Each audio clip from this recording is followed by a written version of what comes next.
ನಾನೊಬ್ಬ ಪ್ರೌಢ ಹಿಂದೂ ಇದ್ದೀನಿ. ನಾನು ಆ ಸೆಂಟಿಮೆಂಟ್ ಬಗ್ಗೆ ಮಾತನಾಡಕ್ಕೆ ಹೋಗಲ್ಲ. ಅವ್ರು ಹೇಳಿರ್ತಕ್ಕಂಥದ್ದು ಏನಿದೆ, ಅಮಿತ್ ಶಾ ಅವ್ರದ್ದು, ಮೋದಿ ಅವ್ರದ್ದು ಪಾಪ ಏನಿದೆ, ಅದು ಯಾವತ್ತು ಎಲ್ಲಿ ಹೋದ್ರೂ ಕೂಡ ತೊಳೆಯೋಕ್ಕಾಗಲ್ಲ ಅಂತ ಹೇಳ್ತಕ್ಕಂಥ ನಾನು ಆತು. ಯಾಕಂದರೆ ಪಾಪ ಮಾಡಿ ಹೋಗಿ ಗಂಗಾ ಸ್ನಾನ ಮಾಡಿದ ತಕ್ಷಣ ಪಾಪ ತೊಳೆಯಂಗಿಲ್ಲ, ಆತ್ಮಾವಲೋಕನ ಮಾಡ್ಕೊಳ್ತಕ್ಕಂಥ ವಿಷಯದಲ್ಲಿ ಆ ಸಂದರ್ಭದಲ್ಲಿ ಹೇಳಿರ್ಬೋದು ಅವರು. ಸೊ ಪಾಪ ಏನಂತಂದರೆ, ಈ ದೇಶದ ಆರ್ಥಿಕ ವ್ಯವಸ್ಥೆಯನ್ನು ಮೂಲೆಗುಂಪಾಗಿರ್ತಕ್ಕಂಥದ್ದು 50% ಈ ದೇಶದಲ್ಲಿರ್ತಕ್ಕಂಥ ವೆಲ್ತ್, 50% ಇರ್ತಕ್ಕಂಥ ಈ ದೇಶದ ಆಸ್ತಿ ಕೇವಲ 1% ಜನರಿಗೆ ಹೋಗಿದೆ. ಕಾರಣ ಯಾರು? ಇವತ್ತು ಸಣ್ಣ ಸಣ್ಣ ಉದ್ದಿಮೆದಾರರು ಅವ್ರ ಪರಿಸ್ಥಿತಿಗಳು ಹೋಗಿ ನೋಡ್ತಾರೆ. ಯಾರನ್ನ BJP ಯಾರನ್ನ ಮಾತನಾಡ್ತಾರೆ ಇದ್ರ ಬಗ್ಗೆ? ಮತ್ತು ಇವೆಲ್ಲ ಪಾಪಗಳಲ್ಲ. ಪಾಲಿಸಿ ದೇಶದ ಹಾಳು ಮಾಡಿ ಜನಕ್ಕೆ ಅಧೋಗತಿಗೆ ಒಯ್ದು ನೀವು ಬರೇ TV ನಲ್ಲಿ ಮಿಂಚಿಕೊಂಡು ಬರೇ ಭಾಷಣಗಳು ತೋರಿಸ್ಕೊತಿದ್ರೆ ಮತ್ತು ಇದು ಪಾಪ ಅಲ್ವಾ? If you done any wrong ಪಾಲಿಸಿಯಿಂದ ದೇಶ ಹಾಳಾಗುತ್ತೆ. ನೀವು ಮಿಂಚ್ಕೋಬೋದು, ನಿಮಗೆ ಡಿಫೆಂಡ್ ಮಾಡೋಕ್ಕೆ ನಿಮಗೆ ಎಲ್ಲ ಹಿಂದ್ಗಡೆಯಿಂದ ಮೀಡಿಯಾ ತೋರಿಸ್ಕೊಂಡು ನೀವು ಡಿಫೆಂಡ್ ಮಾಡ್ಕೊಂತ ಹೋಗ್ರಿ. ಬಟ್ ವಾಸ್ತುಸ್ಥಿತಿ ಏನಿದೆ, ಇವತ್ತು ಸ್ಮಾಲ್ ಸ್ಕೇಲ್ ಇಂಡಸ್ಟ್ರಿ ಬಗ್ಗೆ ಯಾರನ್ನ ಮಾತಾಡ್ತಾರ?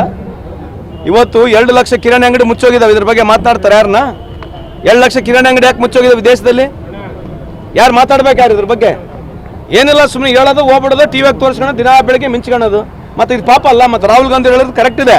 ನೀವೇನು ಪಾಪ ಮಾಡಿದಿರಿ, ಖರ್ಗೆ ಅವ್ರ ಸಾಹೇಬ್ರು ಏನು ಹೇಳಿದ್ದಾರೆ, ಈ ಪಾಪ ನೀವೇನು ಮಾಡಿದ್ರೆ ಅದು ಪಾಪ ಹಿಂದೆ ಬಂದೇ ಬರ್ತತೆ.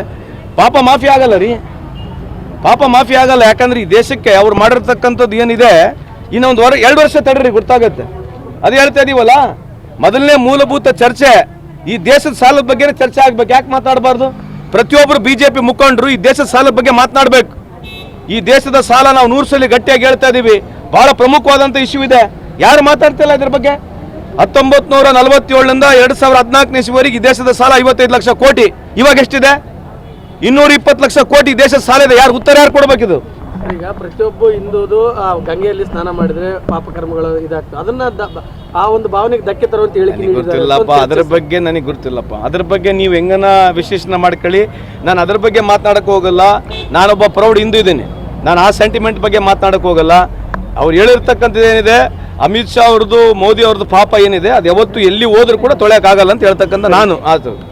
ನೀವು ನೋಡ್ತಿದ್ದೀರಾ, ಇದು ನ್ಯೂಸ್ 88 ಕನ್ನಡ, ಸುದ್ದಿಯ ಜೊತೆ ಸದಾ ನಿಮ್ಮೊಂದಿಗೆ.